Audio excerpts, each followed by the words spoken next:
Yo, yo, it's your boy the Token Otaku coming at you again with another manga review. If you guys like the video, please give your boy a like and a subscribe. And if you have anything to say about the chapter, please leave a comment down below. Without further ado, let's get into it. Eleceed chapter 341 begins with a meeting between Arthur and the family head, who is saying that it is too early to be relieved even though there hasn't been any word from Kate, and Arthur assures him that it should be fine moving forward because Jiwoo said he didn't mind, and knowing him, that must be true. The family head then comforts Arthur, saying he's been through a lot before telling him he plans to reinstate him as heir. He continues saying Vesper made such a critical mistake that she can't be forgiven as heir. Arthur says he isn't suited to be the family's heir, and the family head reassures him that there is no need to worry, as with Vesper's mistake, most of the family think that she is unfit to lead, and her supporters are cutting ties. Arthur is thinking that this is only because he knows Ji Woo, and that the family head is always using and discarding people for the sake of the family. He replies that it is not just that, and that the incident made him realize he isn't suited to be the heir of this family.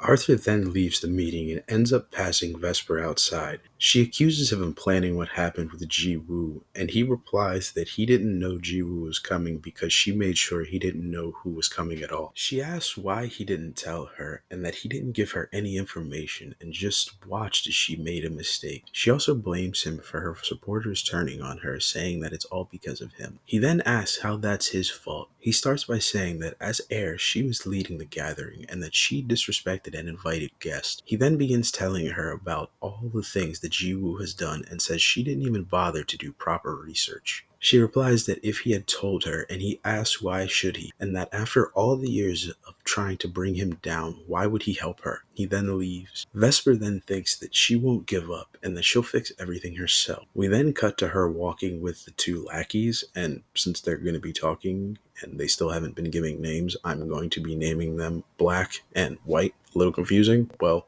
shout out to Johnny Test. Let's keep going. Black asks that she's going to find him, and when she confirms this, White then asks if she even knows where he is. She then says that she knows he's in South Korea, and that because he was representing Shinhwa, they probably know his exact location. Black then asks if it would be okay to find him, and she says that she looked into Jiwoo and that he has a soft heart, and she then tells him that during the Global Awakener Academy incident, he risked his life to fight rather than run away. She continues, saying that she should go comfort him, assuming that since he is young and sensitive, that if she goes personally, it would lift his mood. Black says that this is a good idea, and she says that he's a guy, and if she stays by his side, tending to his feelings, she'll make him hers. She then thinks that it was fortunate that she turned down the marriage proposals because she might be able to marry Caden's disciple. The chapter cuts to Inhyuk telling Vesper and Black and White to wait while he brings the representative, and after he leaves, Black says that he heard the representative is strong,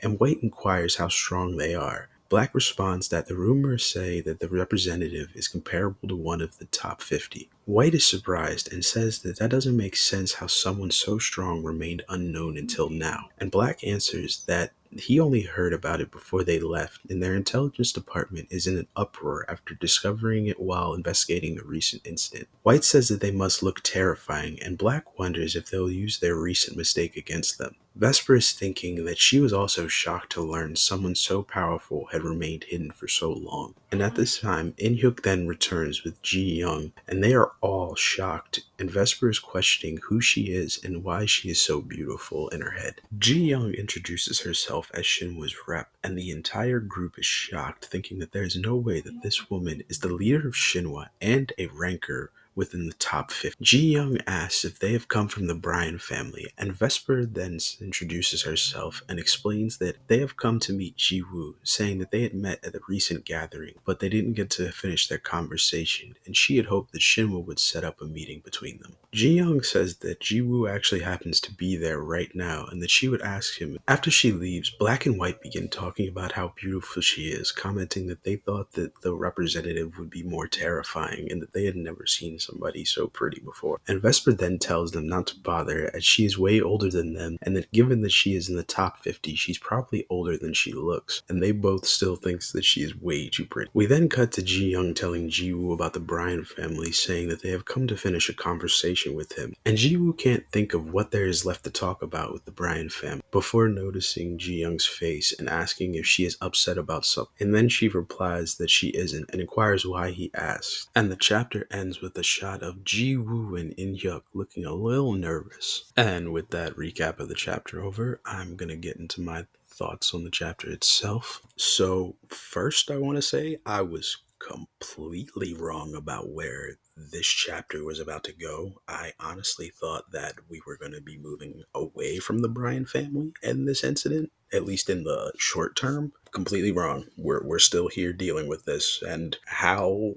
everyone is dealing with this is crazy.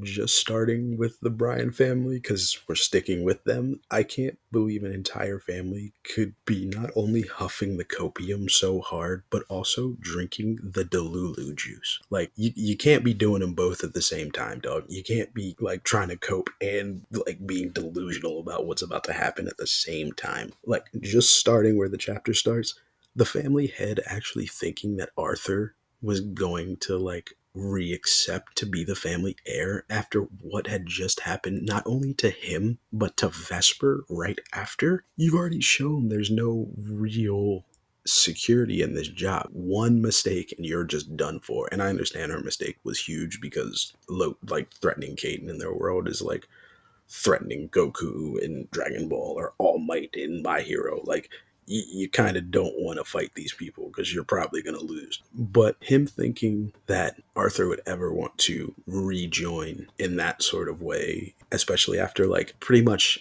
making him an outcast in the family, like I understand him needing maybe to step down as heir, but still keeping him in the loop and part of the family because assumedly he had done the other things to have held his position because he had businesses and I guess like, property in the family's name that he controlled. So it was like he wasn't just a fighter, he had other skills and you just discarded him immediately. So it's like, why would I want to stay with you? And I like how when Arthur reiterates the point that he doesn't want to be the family head, he says that he doesn't want to be the family head in this family. I respect that because they just seem like the most like flip-floppy and wishy-washy people. Because it's like him trying to reassure him by being like, oh, those people just turned their backs on her already, so you don't have to worry about that. It's like, why would I then want to trust these people? As soon as things look even slightly bad on my side, they're immediately jumping ship. This whole family's just a den of snakes. And how are they ever a cohesive unit against anything?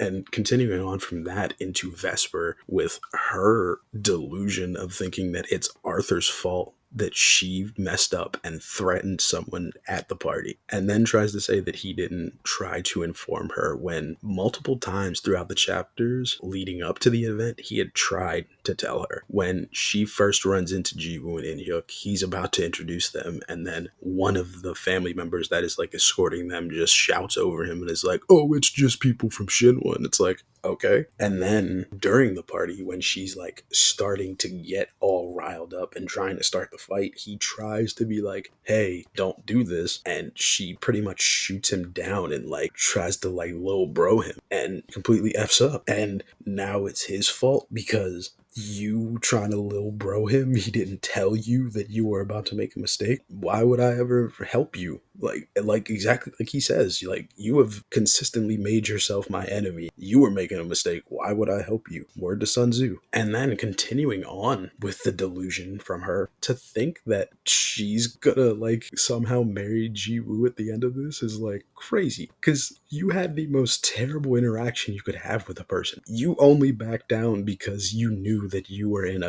you were in trouble more than I was. So it's like, why would anything you're about to do endear me to you? Because it's just going to come off as phony, like you're trying to get over and get it. Even crazier that the other members of the Bryan family are thinking that anything that she's saying is like a good idea. I mean, it's just her two lackeys right now, but like them both feeding into this is crazy. Yeah, kid's got a soft heart, but like, do you not remember how he was standing 10 toes down on business like a day ago? No, did we already forget this? Okay, cool, good to know. Like, yeah, my boy got a soft heart, but he ain't no pushover at the end of the day. Also, as an addition to that, the fact that she wants to marry Jiwoo is only because he's Caden's disciple. Once again, you're just trying to get over on me by using. She's just trying to use him.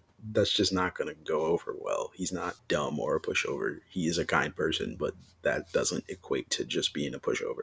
It's even funnier that they go to Shinwa and don't know their representative or who they are.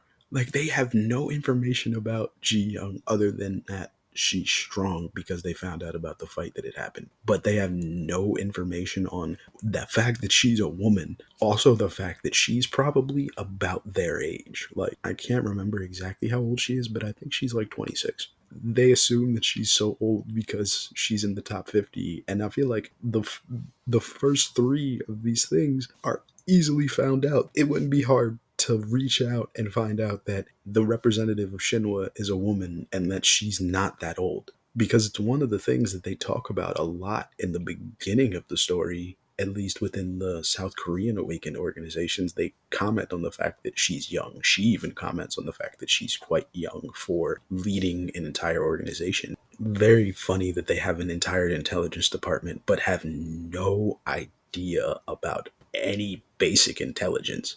Like I understand maybe not knowing Jisoo, right? Like not knowing about him very much because he's young, he's still developing his abilities and his power, and he's not a main figure in Shinwa right now at least. But she is the head, like you know what I mean? Like how do you not know the head of an organization that you are dealing with or attempting to deal with?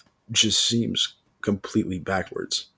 It was also something that I had forgotten about until I had kind of read most of the chapter, that Ji Woo and Ji Young are in like a faux slash fake relationship because of I can't remember which Patrick brother at the moment, but one of the Patrick brothers was interested in marrying Ji Young, and you know that whole fight happened between them, and he earned, you know what I mean.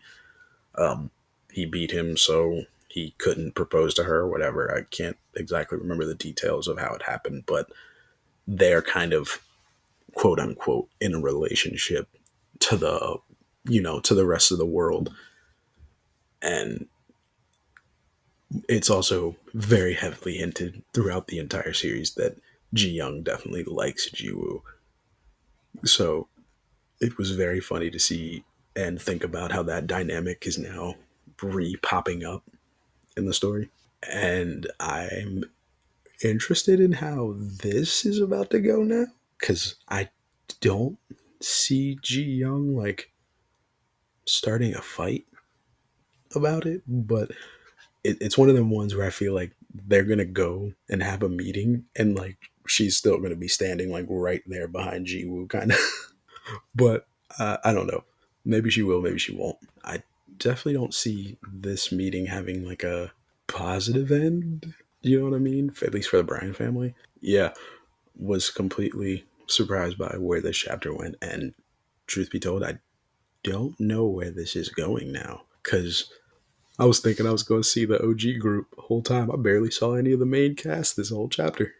But uh, as I'm getting to the end of the thoughts, I do want to talk about one thing that I continuously talk about in this series, but the fits, dog. Like, come on. It ain't just the dudes, it's for the ladies too. Because even though I don't like Vesper as a character, you can't lie when I say she got that shit on. And as well as her, Ji Young, they the artists went out of their way to do that. Like there was no need for her to not only pull up in the exact opposite color, but also do it better. Like, come on, son. There was no need to flex that hard. The gold necktie is insane. Like I was like, yo, I need to tie like that when I get a new tie. But as I always do when I start talking about art and fits, that's getting into the end of my thoughts. As far as predictions, I don't. I obviously don't see this conversation between Vesper and Ji Woo being positive as far as Vesper sees it, because he's definitely going to like. probably turn her down unless he gets caught up in the like aloofness that he is and somehow like ends up going on a date with Vesper. And at that point I'd be like, what in the world is happening right now? But Eleceed is always, as far as I'm concerned, been a really good manhwa. So I'm gonna let the author cook. And with my thoughts and predictions out of the way, I think that's going to bring our video to a close. If you guys made it this far, please leave your boy a like and a subscribe. And if you have any thoughts on the chapter, please leave your boy a comment down below. I'd love to hear what you think about this chapter. With that, I'm out. Peace.